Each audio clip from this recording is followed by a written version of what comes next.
Doctor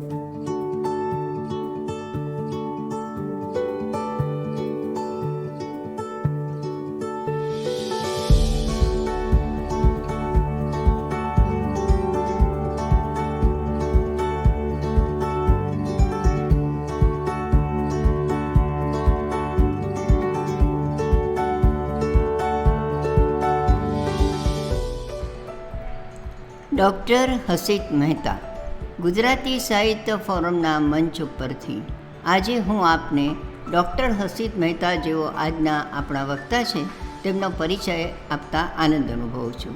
doctor હસિત મહેતાએ શિક્ષણ ક્ષેત્રે બકુલ ત્રિપાઠીના હાસ્ય સર્જન ઉપર મહાશોધ નિબંધ લખ્યો છે. ગુજરાતી સાહિત્યમાં તેઓ વિવેચક, સંશોધક અને સંપાદક પણ છે.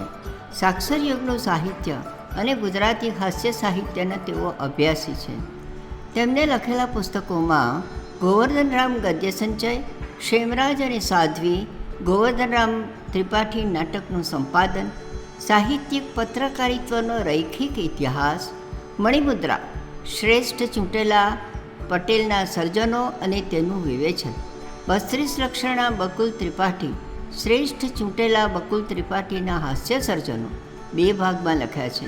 નંદનવન નડિયાદ, નડિયાદનો ઇતિહાસ, ગુજરાતી હાસ્ય વૈભવ, લોકસેવક ઇન્દુ ચાચા અને શબ્દ નારાયણ, આટલા બધા પુસ્તકોનું તેમણે લખાણ કર્યું છે અને તેઓ તેના સર્જક છે. તેઓએ કુલ 12 પુસ્તકો, 205 વિવેચન સંશોધનના લેખો લખ્યા છે. તેઓએ 22 વર્ષથી ગુજરાતી સાહિત્યનું અધ્યાપન, 12 વર્ષથી નડિયાદની સુરજબા કોલેજમાં આચાર્યપદ, 31 વર્ષથી 125 વર્ષ જૂની ડાહીલક્ષ્મી લાઇબ્રેરીમાં માનદ મંત્રી તરીકે કામ કર્યું છે અને નડિયાદના ગોવર્ધનરામ સ્મૃતિ મંદિરના ચાહક સંવર્ધક છે, તેઓ ટ્રસ્ટી છે. આવા બહુમુખી પ્રતિભા ધરાવતા અને નડિયાદના નિવાસી જે સાક્ષરભૂમિ તરીકે પ્રખ્યાત છે તેવા ડૉક્ટર હસી મહેતાને આપની સમક્ષ રજૂ કરતા હું હર્ષની લાગણી અનુભવું છું. પ્રીતિબેનનો પરિચય સાંભળી અને મને પેલા વકીલની દલીલો યાદ આવી. વકીલ સાહેબ બહુ દલીલ કરતા હતા કે યર ઓનર, પછી આ જે આરોપી છે એ આરોપીએ મારા અસીલને નાક પર માર્યું ને ગાલ પર માર્યું ને એને ઊંધો પાડીને માર્યું ને એને અહીંયા હાડકું તોડી કાઢ્યું ને એને તો એટલું બધું માર્યું, એને લોહી લુહાણ કરી નાખ્યો. જેમ જેમ પેલો વકીલ પોતાના અસીલ વિશે દલીલ કરતો જાય તેમ તેમ જેને પેલાને માર પડ્યો હતો, જે ફરિયાદી હતો, એ રડતો જાય. એટલે જજ સાહેબ ગુસ્સે થયા કે અરે ભાઈ, તું શું કામ રડે છે? આ તારી ફેવરમાં દલીલ કરે છે, તને ફાયદો થવાનો છે, ગુનેગારને સજા થવાની છે, અને તને રડવું કેમ આવે છે?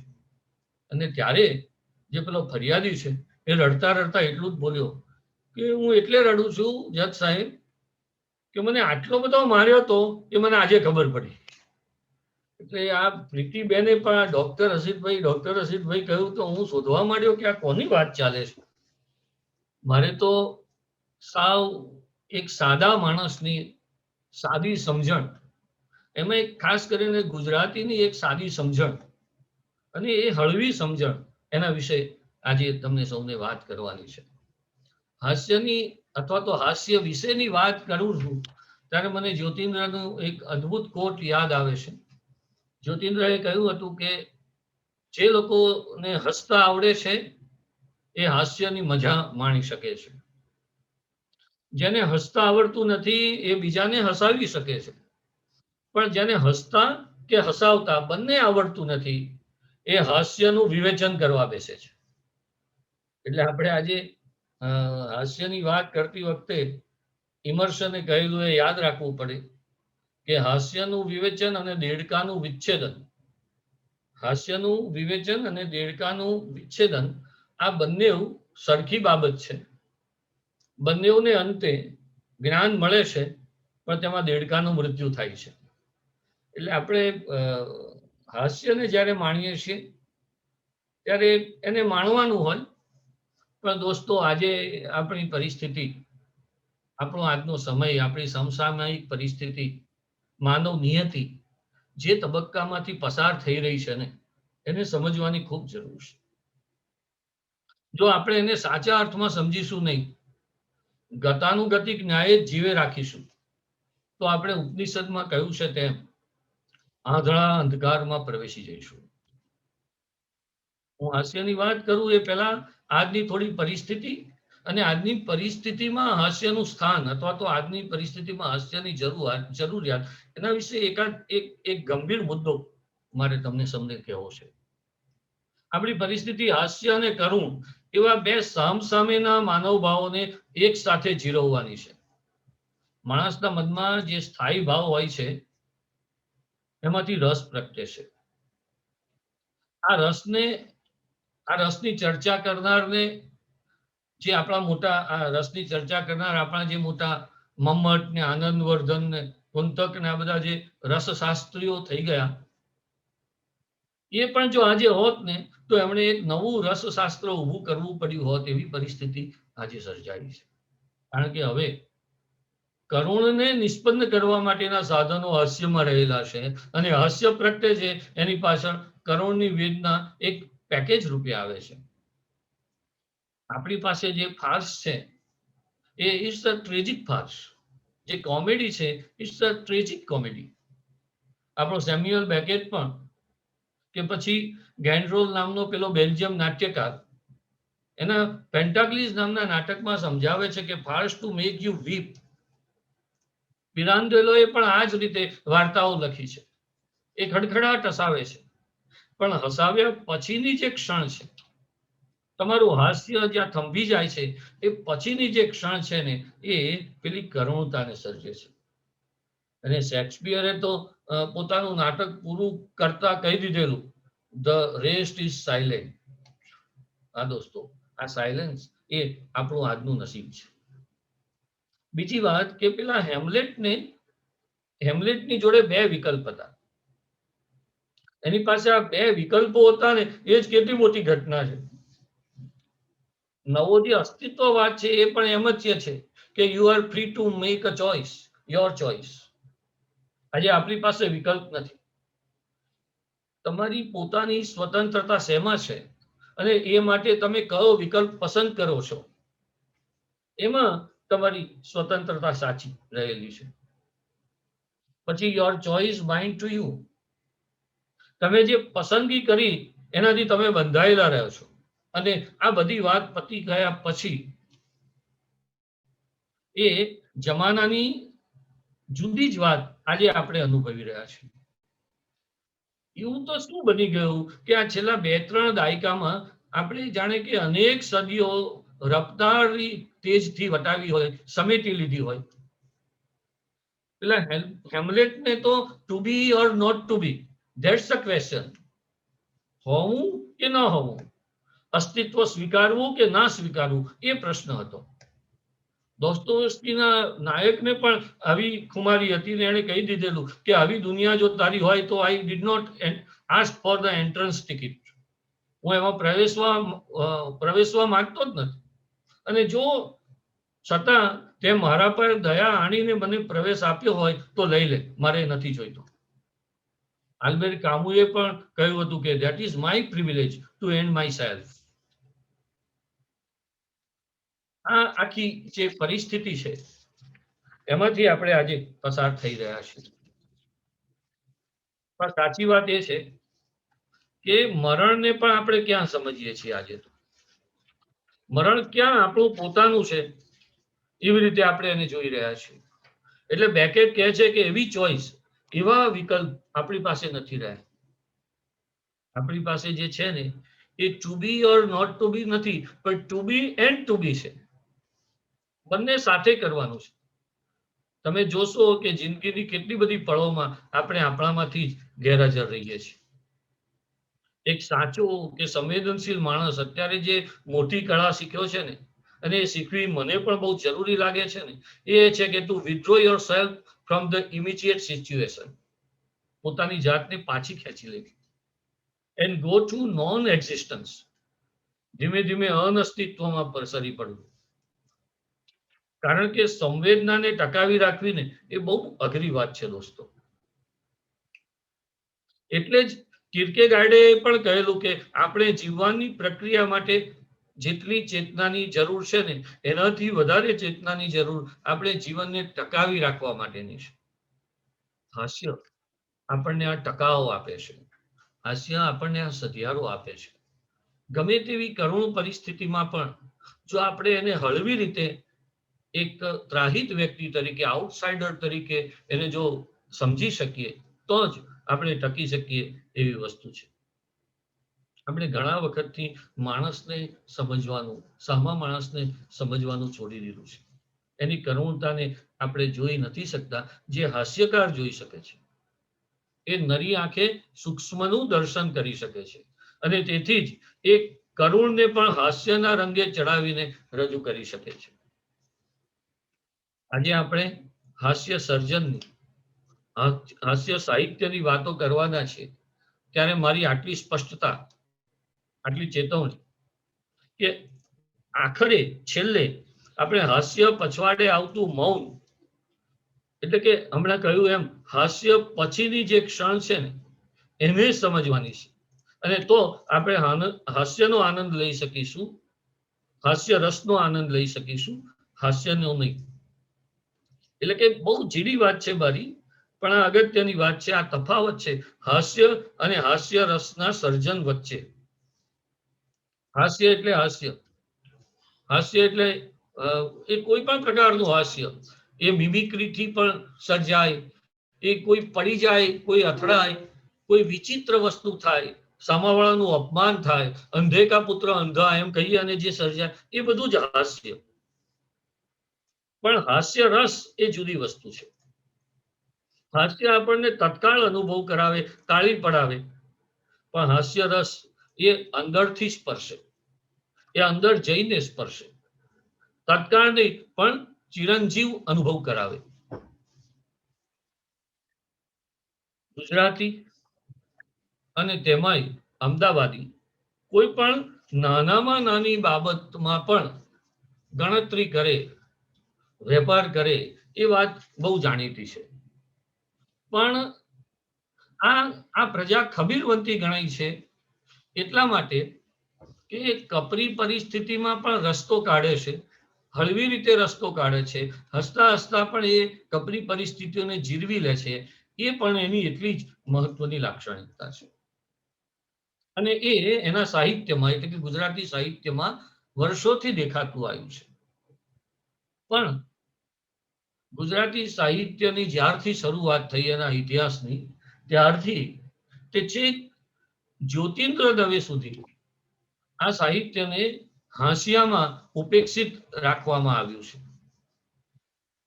રતિલાલ બોરીસાગરે તો ગમત ગમતમાં સાહિત્યમાં વર્ણાશ્રમ ઘુસાડી દીધેલો અને એમણે નવલકથાકારોને વૈશ્યો, વિવેચકોને ક્ષત્રિયો, કવિઓને બ્રાહ્મણો અને હાસ્યકારોને શૂદ્ર કહેલા. પરંતુ એ વાત નિર્વિવાદ છે કે હાંસિયામાં રહેલું આ સાહિત્ય પહેલી વખત સન્માનીય અને લોકપ્રિય સ્થાન જ્યોતિન્દ્ર દવેના સમયથી મેળવે છે.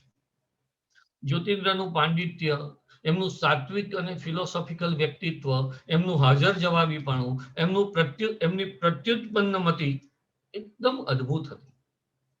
લોકો એમને વાંચીને અને એમને સાંભળીને હસતા અને એ વાંચીને સાંભળીને હસ્યા પછી એમનું વ્યક્તિત્વ લોકમાનસમાં એવું બંધાઈ ગયું હતું કે ધીમે ધીમે તો એને જોઈને પણ બધા હસવા માંડ્યા. ઉમાશંકર જોશીને તો એમણે તો ત્યાં સુધી ગમત કરી હતી કે હવે કોઈએ મને હસવું આવે છે એમ ન કહેવું, મને જ્યોતિન્દ્ર આવે છે એમ કહેવું. હાસ્યનો એટલા પર્યાય બની ગયા હતા. એક વખત એક ઇન્ટરવ્યુમાં એમને કોઈકે પૂછ્યું કે જ્યોતિન્દ્ર તમે એ દેખાવે એકદમ ક્રૂશ ને આમ હેંગર ઉપર કોટ લટકાયો હોય એવા દેખાય. એટલે પેલા એ ગમતમાં ઇન્ટરવ્યુ લેનારે પૂછ્યું કે જ્યોતિન્દ્ર તમે નાના હતા ત્યારે આવા જ હતા એમ. એટલે જ્યોતિન્દ્ર ગુસ્સે થઈ ગયા, વોટ યુ મીન આવા હતો એટલે એમ નહીં, તમે પેલા એ ઇન્ટરવ્યુ લેનારે સુધારી દીધું પછી એમનું અપમાન ન થાય એમ સમજીને. એમ નહીં, મારું એમ પૂછવું છે કે તમે નાના હતા ત્યારે શું કરતા હતા. હવે તમે જુઓ, જ્યોતિન્દ્ર જેનું નામ, પ્રશ્ન પૂછ્યો કે તમે નાના હતા ત્યારે શું કરતા હતા, જ્યોતિન્દ્રએ જવાબ આપ્યો, હું મોટો થતો હતો. હવે કેટલો ફિલોસોફિકલ જવાબ છે અને કેટલો સાદો પણ છે. તમે એને સાદા અભિધાની સ્તરેથી છેક વ્યંજનાના સ્તર સુધી વિચારી શકો કે માણસ નાનો હતો અને ત્યારે મોટો થતો હતો. એકવાર ક્રિકેટમાં કોમેન્ટ્રી આપવા છેલ્લે બધાને ઇનામો આપવાના હતા ત્યારે ગયા અને વિનુ માકડ એ મેન ઓફ ધ મેચ બન્યા. એ વખતે જયસુખલાલ હાથી આપણા ગુજરાતના પ્રધાન હતા. એમના હાથે વિનુ માકડને મેન ઓફ ધ મેચનો એવોર્ડ આપવાનો હતો અને જ્યોતિન્દ્ર જેનું નામ માઇક પરથી બોલ્યા કે હવે હાથી માકડને સન્માનિત કરશે. જ્યોતિન્દ્ર દવેના હાસ્ય નિબંધથી ગુજરાતી હાસ્ય નિબંધની એક સ્વતંત્ર ઓળખ અને સ્વતંત્ર આકૃતિ રચાઈ. બિલકુલ ધીમે ધીમે આ રસ પંડિત કોઈ પણ વાતને અવળ વાણીથી જુએ, પ્રસ્થાપિત જે વાતો છે એને જુદી રીતે મૂકે.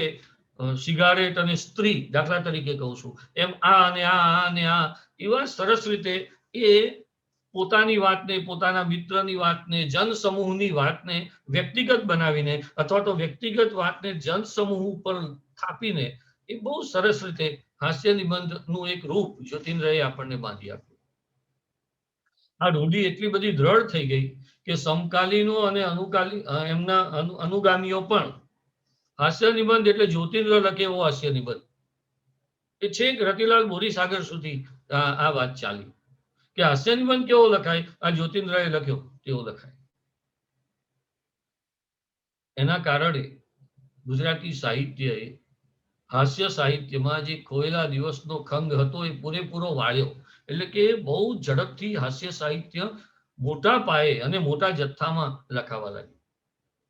20મી સદીના ઉત્તરાર્ધથી સાહિત્ય, કળા અને ફિલોસોફી ક્ષેત્રે જે નવા નવા સાહસો શરૂ થયા, જેમ કે ફિલોસોફીમાં જુદા જુદા વાદો આવ્યા, રંગભૂમિ ઉપર પણ પેલું એબ્સર્ડની શૈલીઓ આવી, વિવિધ કળાઓમાં પણ આધુનિક ને અનુઆધુનિક વાદ આવ્યો, કવિતામાં પણ સરરિયાઇઝમ અતિ યથાર્થવાદ આવ્યો, વિવેચનમાં પણ સૌરચનાવાદ આવ્યો. આ બધા પ્રયોગોએ જેમ જોર પકડ્યું એ ધરી ઉપર 1950 પછીના ગુજરાતી સાહિત્ય પણ કરવત બદલી હતી. યુદ્ધોત્તર સમયનું હાસ્ય અને 21મી સદીના આરંભગાળાનું હાસ્ય, આ બે આપણને જુદા જ લાગે. પડોશમાં રહેતા જણ પણ ન લાગે એટલા જુદા. દૂર દૂર દેશમાં રહેતા બે વ્યક્તિઓ હોય એવા લાગે. જે નવા નવા સંચાર માધ્યમો અને સોશિયલ મીડિયા આવ્યા એને આ હાસ્ય ભેટી જ પડ્યું. ક્યાંક એકદમ આકર્ષણથી ભેટી પડ્યું, ક્યાંક પ્રેમથી, ક્યાંક ભૂતની જેમ, ક્યાંક ઉપરછલ્લી કૃતજ્ઞતાથી. માનવ મનની પલાયન વૃત્તિને તો આ હાસ્ય બહુ જ કામે લાગી. નવું હાસ્ય. પરિણામે સાહિત્યિક હાસ્ય એટલે કે મેં હમણાં જે કહ્યું કે હાસ્ય રસનું સાહિત્ય અને લોકપ્રિય હાસ્ય એટલે કે હાસ્ય માટેનું સાહિત્ય. આઈ રિપીટ, હાસ્ય રસનું સાહિત્ય અને હાસ્ય માટેનું સાહિત્ય. આવા બે સીમાડા એ એકદમ ભેગા થઈ ગયા અને આ બંને જાણે એક સરખા હોય એમ લાગવા માંડ્યા. 1950-55 આસપાસ બકુલ ત્રિપાઠીનો આ ક્ષેત્રે પ્રવેશ થાય છે અને એમણે આપણી આઝાદી માટેના મોહમાંથી છૂટ્યા પછી મોહભંગ જે આવ્યો આપણો, એ પછીના સમયનું હાસ્ય, એ પછીના સમયની કડવી અને અસહ્ય વાસ્તવિકતાઓને એમણે ધીમે ધીમે વાચા આપવા માંડી. બકુલભાઈ સામેનું ટાર્ગેટેડ ઓડિયન્સ પણ જ્યોતિન્દ્ર કરતા જુદું હતું. એની કક્ષા પણ બદલાઈ હતી. હવેના સમયમાં હાસ્યરસના સાહિત્યમાં બે નવા ધ્યેય, બે નવા પ્રયોજન ઉમેરાયા. પહેલું મેં કહ્યું કે પોતાના સમયનો સંઘર્ષ અને માનવ અસ્તિત્વને ટકાવવા માટેનો જે સંઘર્ષ છે એ માટે, એટલે કે હળવા થવા માટેનું હાસ્યરસનું સાહિત્ય, માત્ર જે જંજાળો છે એમાંથી છૂટવા માટેનું હાસ્યરસનું સાહિત્ય. અને આપણા જે વર્તમાન પત્રો અને બીજા બધા જે માધ્યમો હતા એ માધ્યમોની માથે પણ ફરજ આવી કે મનોરંજન માટે પણ એમણે પીરસવું ક્યાંક, અને એ માટે પણ હાસ્યરસનું સાહિત્ય, મીડિયા માટે, વર્તમાન પત્રો માટેનું હાસ્યરસનું સાહિત્ય. આવી વિવિધ જરૂરિયાતોમાંથી સર્જાતા હાસ્ય સર્જનોને આપણે આજે સ્થૂળ હાસ્ય તરીકે નાકનું ટેરવું ચડાયા વગર જોવું પડશે. કારણ કે એ આજના સમયની માંગ છે અને એ માંગને પહોંચી વળવા માટે પ્રવૃત્ત થયેલી જે સર્જકતા છે હાસ્યની, એને આપણે તપાસવી પડશે. આ વળાંકનો ફાયદો અને ગેરફાયદો એ થયા કે આપણી ચાલી આવતી પરંપરામાંથી છુટકારો મેળવીને સમયની માંગ મુજબનો ચહેરો ધરાવતું એક નવા હાસ્યની સ્વતંત્રતા મળી. એમાં કળાનું સ્થાન કારીગરીએ એટલે આર્ટનું સ્થાન ક્રાફ્ટે લીધું. એમાં શાશ્વત આપણી જે સંવેદનાઓ છે એની જગ્યાએ તત્કાળ તાળી પડાવે, તરત આપણને મજા આવે એવા હાસ્યની શરૂઆત થઈ. એમાંથી કેટલેક અંશે પ્રાણ ગયો પણ દેખાવ નીકળ્યો. આકર્ષક પેકેજિંગમાં લપેટાયેલું, કારખાનાઓમાં જથ્થાબંધ તૈયાર થયું હોય એવું હાસ્ય લોકો હોંશે હોંશે ખરીદવા માંડ્યા. ટેન્શન ભૂલવું છે, ચિંતાઓ વિસરવી છે, હળવા થવું છે, થોડી વાર માટે ક્યાંક ભાગી જવું છે, આપણામાંથી પણ આપણે ખોઈ જવું છે, આવા બધા માટે હાસ્ય સર્જાવા માંડ્યું અને એટલે એની માંગ પણ વધી અને એનો પુરવઠો પણ વધ્યો. આ પ્રકારના નવા હાસ્યને, સ્થૂળ હાસ્યને આપણે આજે ઓળખવાનો પ્રયત્ન કરીએ. જ્યોતિન્દ્ર પછીના યુગનું મોટા ભાગનું આવું સ્થૂળ હાસ્ય. આરંભ ગાળાના બકુલ ત્રિપાઠી અને પોતાના તપતા કાળના રતિલાલ બોરીસાગર, એ બેને બાદ કરતા મોટા ભાગના સર્જકોએ આ પ્રકારનું સ્થૂળ હાસ્ય રચ્યું છે.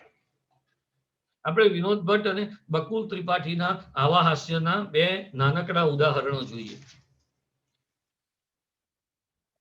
વિનોદભાઈનું એમની એક વાર્તાઓ, કથાઓ કહેવાની અદ્ભુત શૈલી.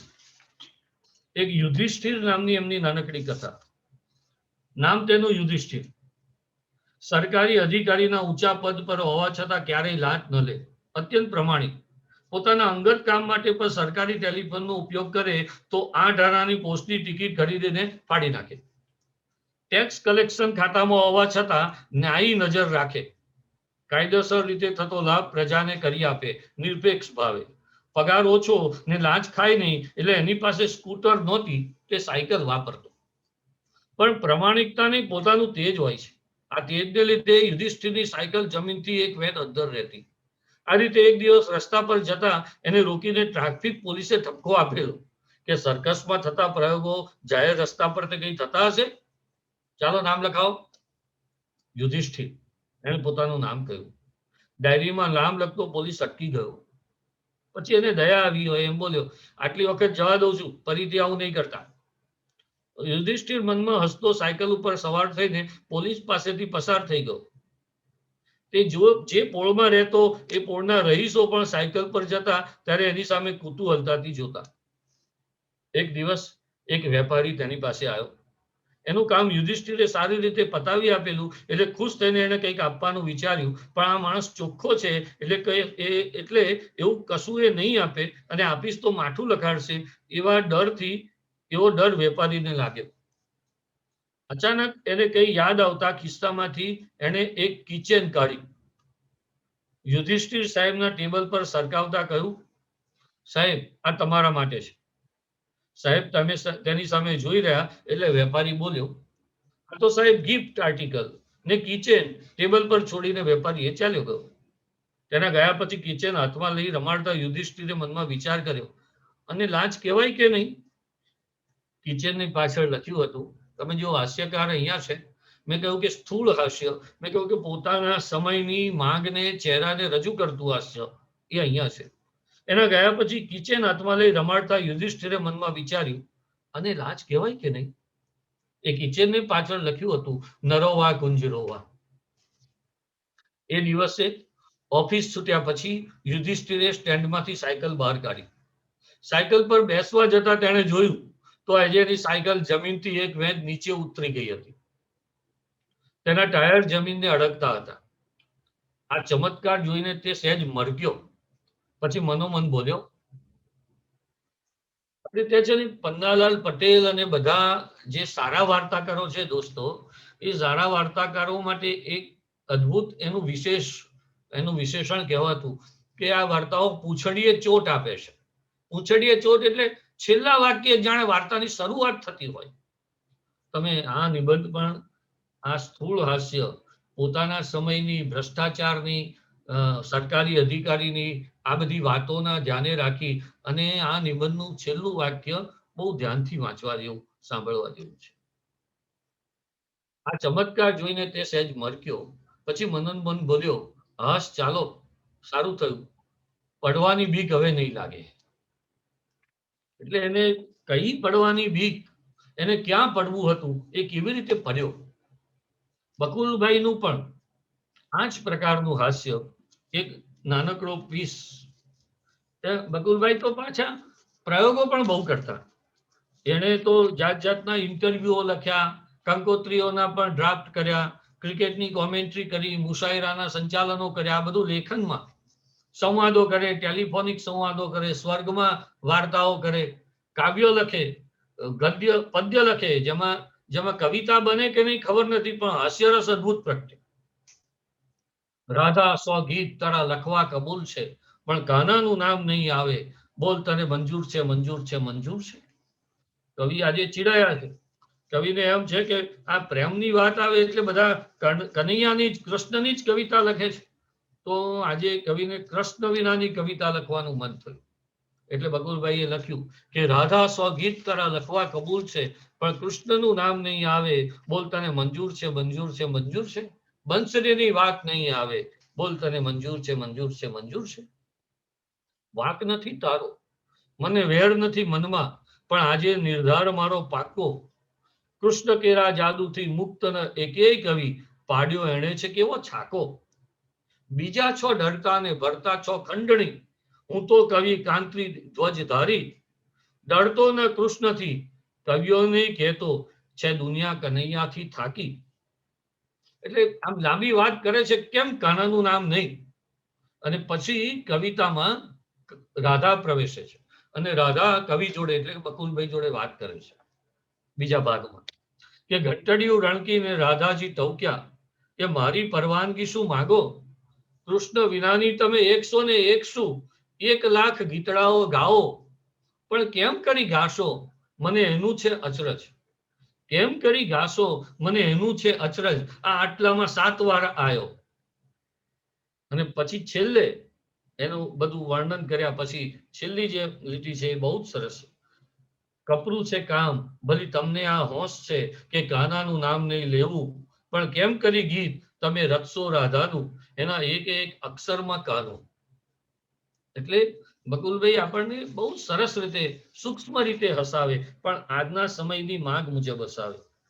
ચાલો ગાઈએ નવા લોકગીત, એવો એક એમનો લેખ છે. આજના કપરા સમયમાં આપણે પેલા જૂના લોકગીતો ચાલે એમ નથી. આજે સમય બદલાઈ ગયો છે, જગત બદલાઈ ગયું છે.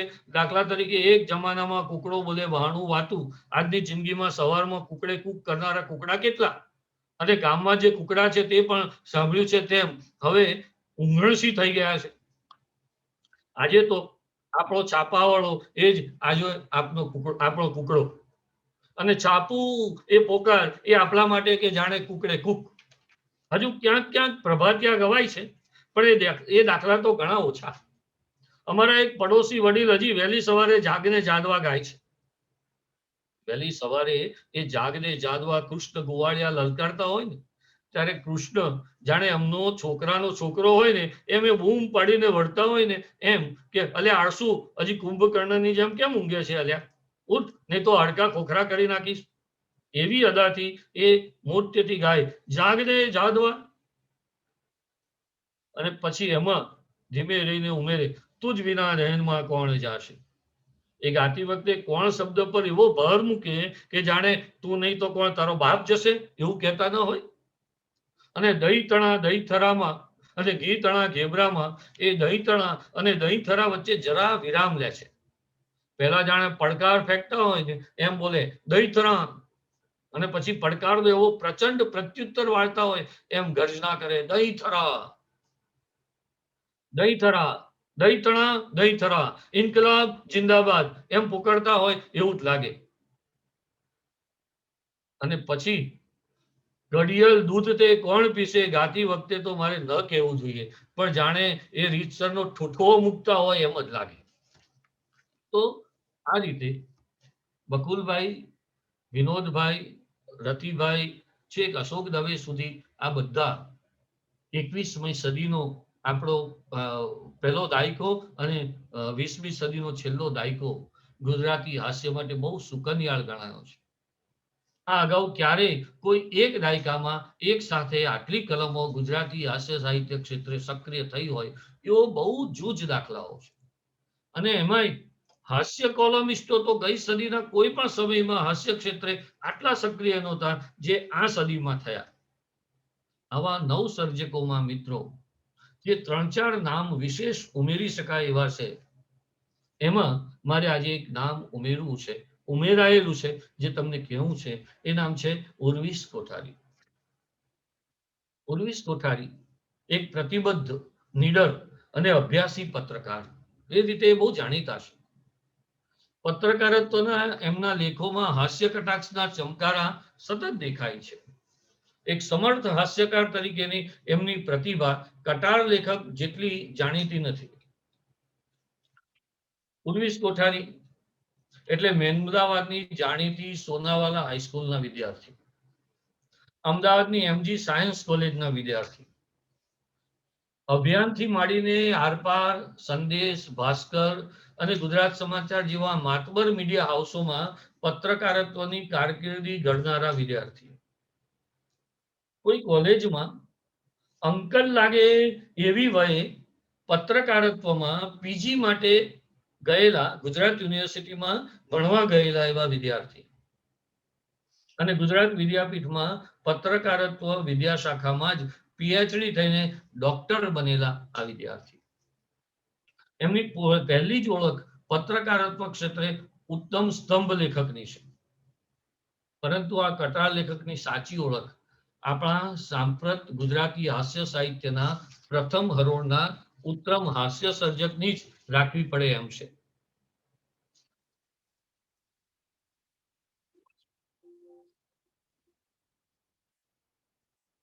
ઓગણીસો 97માં મિત્ર પ્રશાંત દયાળ સાથે એમણે સંદેશમાં શરૂ કરેલી કોલમ ગુસ્તાકી માફ.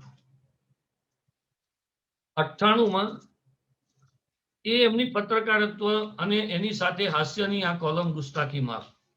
98માં સમકાલીનની કોલમ બોલ્યું ચાલ્યું માફ. અને પછી તો આરપાર, જન્મભૂમિ, ફૂલછાપ, કચ્છ મિત્ર, દિવ્ય ભાસ્કર, ગુજરાત સમાચાર, આહા જિંદગી અને છેલ્લે એટલે કે અત્યારે ગુજરાત મિત્રમાં એમની હાસ્ય કટારો અવિરત રહી છે. સામાન્ય રીતે એવી છાપ છે કે ઉર્વિશ કોઠારીનું હાસ્ય લેખન એ એમની પત્રકારત્વ તરીકેની કારકિર્દીમાંથી મળેલી આડપેદાશ છે. પણ મારી દ્રષ્ટિએ એ વાત ખરી નથી. મારું માનવું છે કે પત્રકારત્વ એ ઉર્વિશ કોઠારીનું ક્રાફ્ટ છે અને હાસ્યકારત્વ એ ઉર્વિશ કોઠારીની આર્ટ છે. આજની પેઢીના એટલે સાંપ્રત કાળના યુવા હાસ્ય લેખકો પૈકીના અગ્રણી ગણાતા ઉર્વિશ કોઠારીનું હાસ્ય લેખન આજે નહીં તોય 25 વર્ષનું થયું. એમણે 1995 થી અભિયાનમાં મુંબઈથી પત્રકારત્વ શરૂ કરેલું અને 1997 થી સંદેશમાં અમદાવાદથી હાસ્ય લેખનની કટાર શરૂ કરેલી. આ મહેમદાવાદી જણ એટલે કે મહેમદાવાદનો જણ હાડોહાડ મહેમદાવાદનો, પણ સાથોસાથ અમદાવાદનો પણ એટલો જ. એનો એક પગ અમદાવાદમાં કાયમી ખોપાયેલો. એમનું હાસ્ય પાક્કા અમદાવાદી ગુજરાતી જણના રંગે રંગાયેલું છે. એ એક જાગ્રત હાસ્યકાર છે. હાસ્ય લેખનની સ્વયં શિસ્ત અપનાવીને એ સર્જન કરે છે.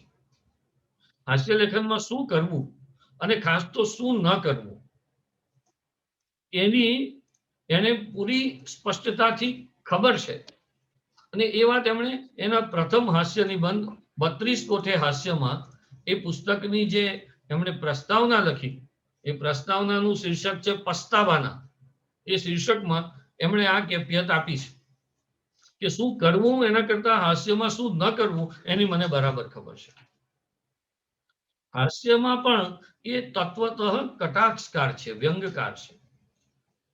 ગુજરાતી સાહિત્યમાં મરમાળા હાસ્યની બોલબાલા છે, પણ વૈયક્તિકતાથી ઉપર જઈને સમષ્ટિની વિસંગતિઓ ઉપર કટાક્ષના તાતા તીર ચલાવવાનું કામ બહુ ઓછા લોકોએ કર્યું છે. નિરોગી હાસ્યની પહેલી શરત જ એ છે કે એનું લક્ષ્ય બની રહેનારા પોતે પણ એને માણી શકે, એટલે કે જેની ઉપર કટાક્ષ થયો હોય એ પણ હસી શકે, એ વ્યક્તિ હોય કે જનસમૂહ. પોતાની સામે ટકાયેલા કટાક્ષના તીરને આવકારવાનું પણ જેને ગમે એ સાચો કટાક્ષકાર. ઉપહાસ તો જનસમૂહને અનુલક્ષીને જ સંભવી શકે, વ્યક્તિગત હોય તો ઝઘડા થાય, અને આવો ઉપહાસ જો રાગ દ્વેષથી પર હોય તો જનસમૂહ એ અવશ્ય માણી શકે. ઉર્વિશ કોઠારીનું 32 કોઠે હાસ્ય પછી જે બીજું પુસ્તક આવ્યું, જ્યાં જ્યાં હસે એક ગુજરાતી, એ પુસ્તક આવા નિરોગી કટાક્ષોની લાણ લઈને આવેલું પુસ્તક છે.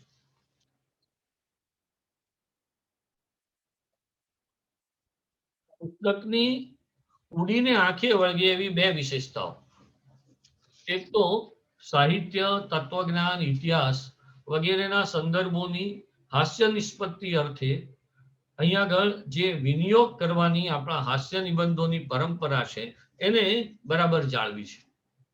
અને બીજું કે ઉર્વિશના વિવિધ વિષયોના રસને કારણે અહીં જે વિવિધ સંદર્ભોનો સાહજિક ઉપયોગ થયો છે, જે કોટ જુદા જુદા આવે છે તે ઘટના કે પ્રસંગો તો માત્ર એક ખીંટી, એક બહાનું, એક કારણ, એની સહાય લઈને આ નિબંધો લખાયા છે.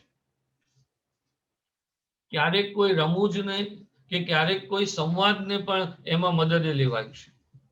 આ પુસ્તકમાં કુલ 40 જે હાસ્ય નિબંધો છે એમાંથી 25 જેટલા તો સીધે સીધા વર્ણનાત્મક શુદ્ધ હાસ્ય નિબંધો જ છે. એની સાઈઝ 3 થી 6 પાના સુધીની. એમાં સામાન્યતઃ તો સીધું પણ સાદું બિલકુલ નહીં એવું નિરૂપણ. 9 જેટલા નિબંધો અહીંયા એવા છે કે જેમાં નાના નાના પેટા પ્રકારો કે પેટા ઘટનાઓમાં એ નિબંધ વહેંચાયેલો છે, અને 6 નિબંધો એ સંવાદ પ્રધાન નિબંધો છે, એટલે એમાં હાસ્ય સંવાદો વધારે છે.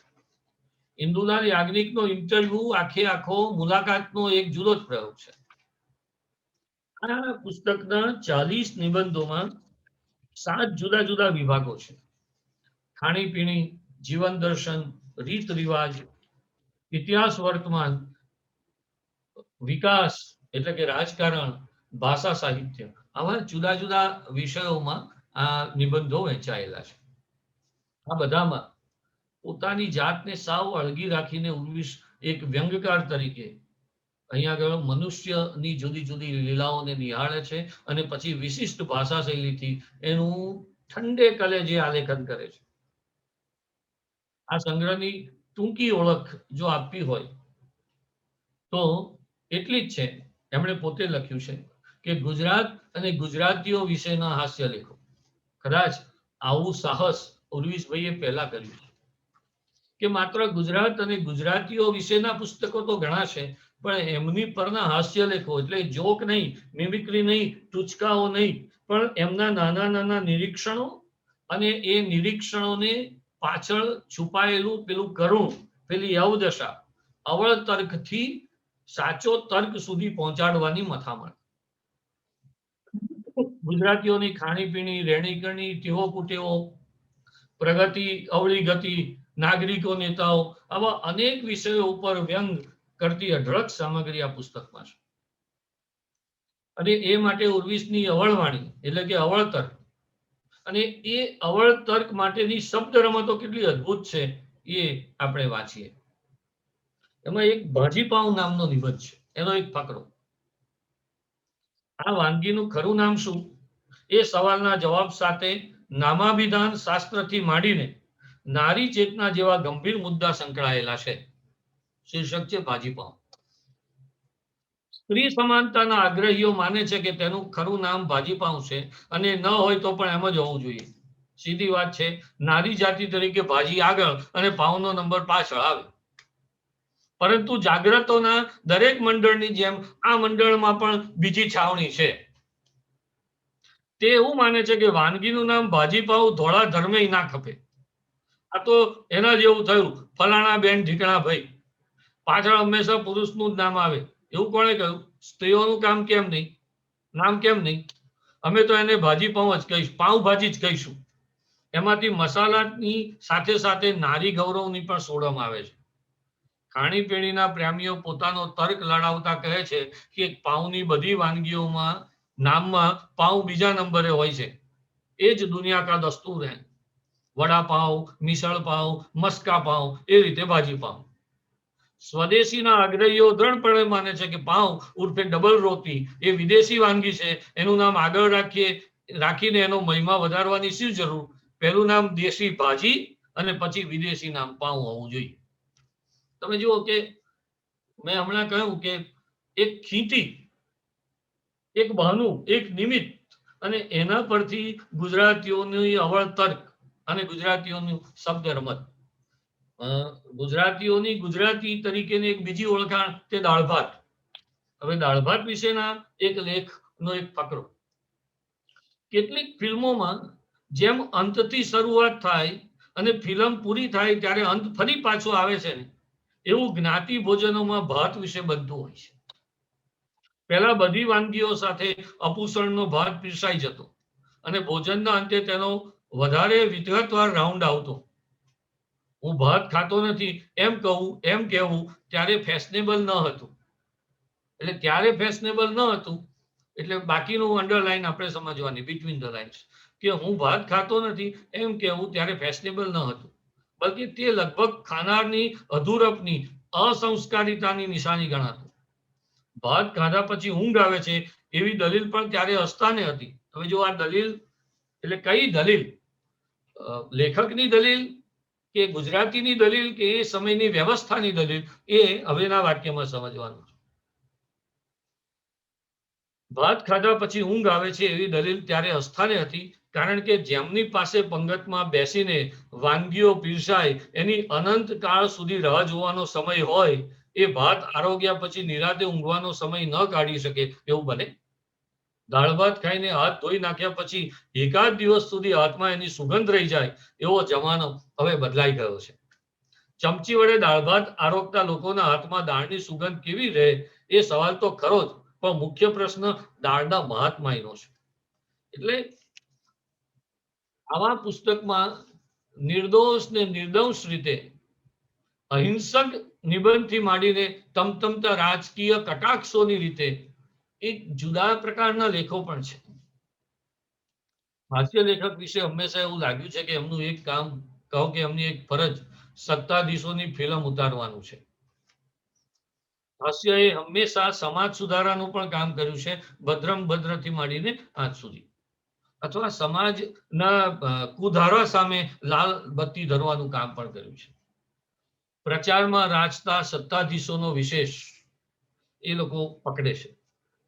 ગુજરાતમાં છેલ્લા 10 વર્ષમાં હાસ્ય લેખક આ રીતે રાજકીય કટાક્ષ કરીને રાજકારણના કાન મરોડ્યા હોય એવું લલિત લાડ જેવા એકાદ અપવાદને બાદ કરતા ઉર્વિશ સિવાય આપણને બહુ ઓછું જોવા મળે છે. આવા રાજકીય કટાક્ષના થોડા લેખો પણ આ સંગ્રહની સૌથી વિશેષ બાબત છે. એવા લેખોનો એક ટુકડો વાંચીએ.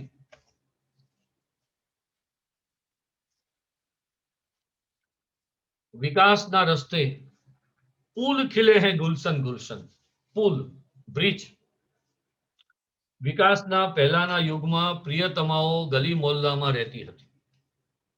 એમના આશિકોને ગલીના ચક્કર કાપવા પડતા હતા.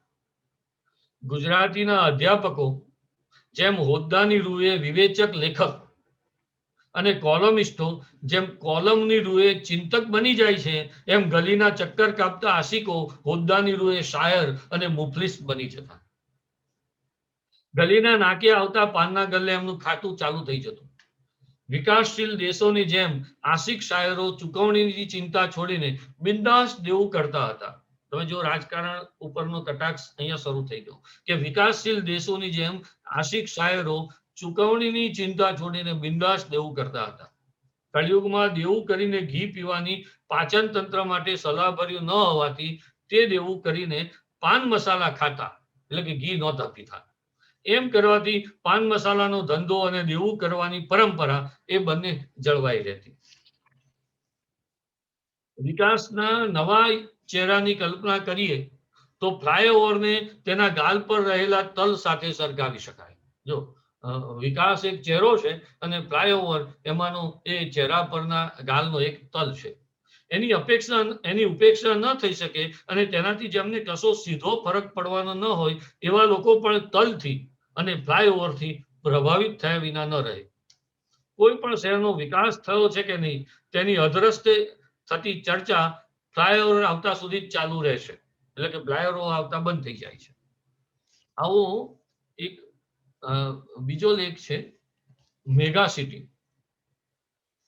અને મેગા સિટીમાં પણ મેગા સિટીની જે ઓળખાણ છે એ એના ભુવાઓ છે, એના ખાડાઓ. એટલે લેખક લખે છે, શીર્ષક કેટલું સરસ છે, મેગા સિટીના મેગા ભુવા ન જોયા તે જીવતા મુવા. અને એમાં પછી અમદાવાદના જુદા જુદા ભુવાઓનું વર્ણન છે કે IIM પાસે પડેલો ભુવો કેવી ઇંગ્લિશમાં વાત કરે અને મ્યુનિસિપલ કોર્પોરેશન પાસે પડેલો ભુવો છે એ કેવી રીતે વાત કરે કે નમસ્કાર, ભારત માતા કી જય. એક મિનિટ, તમારે વળી ભારત માતા સાથે શી લેવા દેવા? તમે ક્યાં CBI પૂછપરછ માટે બોલાવે છે? ગૃહ ખાતામાં કે પોલીસ ખાતામાં ગમે ત્યાં ભુવા પડે તો પણ અમને એક સરખો આનંદ થાય છે અને તમામ ભુવા તથા તેના પાડનારા માટે હંમેશા મંત્રોચ્ચાર કરવા અમે તૈયાર રહીએ છીએ. બોલો ભારત માતા કી જય. એટલે આ પ્રકારે જુદા જુદા ભુવાઓ વિશેનું વર્ણન પણ એમાં સરસ રીતે આલેખાયેલું છે. ઉર્વિશભાઈની તરફેણમાં બીજી એક મહત્વની વાત કે એમના પુસ્તકના કોઈ પણ નિબંધમાંથી પસાર થઈએ તો એમાં લગભગ ઠાંસીને વિઝ્યુઅલ એટલે દ્રશ્યાત્મકતા ભરી છે. સંવાદોમાં પણ બોલચાલની ભાષા છે. આ બધામાં ઉપમા આપવાની શક્તિ, સાદૃશ્યતા, વિરોધાભાસ ઉભો કરીને ચમત્કૃતિ શોધવાની શક્તિ, આ વિવેચનમાં આપણે પડવું નથી, પણ એક હાસ્ય નિબંધમાં જરૂરી હોય એવા બધા તત્વો આમાં તો છે જ. પણ ઉપરાંત સૌથી મહત્વની બાબત જેનાથી મેં મારી આખી વાતની શરૂઆત કરી હતી કે તમને ભ્રમમાં મૂકે. અહીંયા જેની વાત છે એ તો ભ્રામક છે, જેની વાત નથી એ પડદા પાછળ છે, અને આગળ જે છે એ આપણે પોતે છીએ. માણસ ગુજરાતી અમદાવાદી પોતે છે અને એ કેવી રીતે આમાંથી એકદમ કટાક્ષને પાત્ર બને છે એ વાત અહીંયા છે. મેં કહ્યું એમ કે એ મુખ્યત્વે કોલમિસ્ટ છે, એટલે આ નિબંધોમાં જે તર્ક છે એ ભારોભાર છે. સાચો પણ તર્ક છે અને અવળ તર્ક પણ છે. સાચો તર્ક છુપાયેલો છે, અવળ તર્ક બતાયેલો દેખાયેલો છે. મારે આ દોસ્તને કહેવાનું કે સર્જનાત્મકતાને માટે તર્ક છે ને એ નુકસાનકારક છે. એટલે ક્યારેક આપણને આ નિબંધો એ ઉર્વિશ પોતે બોલતો હોય, ગુજરાતી બોલતો હોય એવા ના લાગે, પણ લેખક પોતે બોલતો હોય એવા પણ લાગે, એવા બોલતા એવા લાઉડ લાગે. આમ છતાં આજના સમયમાં આપણી પાસે જ્યોતિન્દ્ર પરંપરા પછી જે નવી સદીની આઝાદી પછીની પરંપરામાં બકુલ ત્રિપાઠી પછીના જે યુ-ટર્નમાં આપણને જે કેટલાક નવા લેખકો મળ્યા અને એમાં સાંપ્રત સમયમાં ટૂચકા વગર, ગંદી અથવા અભદ્ર ભાષાઓ વગર સાથે બેસીને એક કક્ષાથી માણી શકીએ એ પ્રકારનું હાસ્ય, જેમાં તર્ક હોય, જેમાંથી આપણને હાસ્ય તરફથી કરુણતાનો ભાવ લાગે, આપણને કોઈ ચેતવણી રૂપ, લાલ બત્તી રૂપ કોઈ વાત કે વિચાર મળે, આ પ્રકારનું હાસ્ય લેખન આપણે ત્યાં બહુ જૂજ છે.